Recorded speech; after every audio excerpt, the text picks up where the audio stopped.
शादी ये एक ऐसा कॉन्सेप्ट है लाइफ का जो कि बहुत बड़ा रोल प्ले करता है। जिसकी हो गई उसकी लाइफ में बहुत बड़ा रोल प्ले करता है और जिसकी नहीं हुई है या नहीं हो रही है उसकी लाइफ में भी बहुत बड़ा रोल प्ले करता है, क्योंकि दोनों ही तरह से कहीं कि व्यक्ति कुछ ना कुछ ऐसे असमंजस में फंसा हुआ है। जिनकी नहीं हो रही उनके लिए बहुत बड़ी एक दुविधा क्रिएट हो गई है, खासकर लड़कियों के लिए, क्योंकि वो ऐसे अब कहीं के एक लूप में या फिर कहीं की एक मेंटल कंडीशन ऐसी उनकी हो गई है या फिर ऑटोमेटिकली क्रिएट हो गई या फिर कहीं कि वो एक इल्यूजन में फंस गए हैं कि वो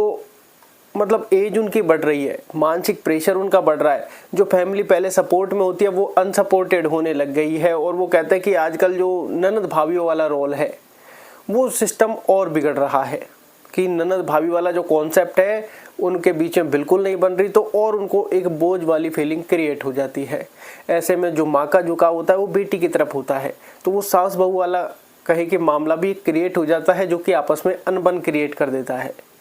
अब ऐसे में जो शादी का कहे कि एक ऐसी चीज़ है जो किसी व्यक्ति के हाथ में नहीं है। शादी जो आपकी है कहें कि एक पूर्व निर्धारित कॉन्सेप्ट है, या फिर कहें कि शादी आपकी जिससे होनी है वो पहले से लिखी हुई है और वो नियति के विधान से ही आपकी शादी होगी। अगर आपको ऐसा लग रहा है कि नहीं आप कर सकते हैं, ज़बरदस्ती कर सकते हैं या फिर कुछ और अपने अनुसार कर सकते हैं, तो ऐसा नहीं हो सकता। शादी आपकी जिससे लिखी है, जिस दिन लिखी है, जिस समय पर लिखी है, ये पहले से ही विधि के विधान में निश्चित है। और इसके बाद जो आपकी लाइफ में कॉन्सेप्ट होने हैं, चाहे आप अमीर बने, गरीब बने, और जो भी आपके लाइफ के कॉन्सेप्ट है, आप हो सकता है दोनों व्यक्ति काम करें या फिर कहें कि दोनों के जीवन में एक साथ डाउनफॉल आए या एक साथ अप आए, या फिर हो सकता है कुछ समय एक स्ट्रगल वाला रहे उसके बाद एक कहें कि बड़ी कामयाबी आपको मिले। तो ये लाइफ के जो एक कॉन्सेप्ट हैं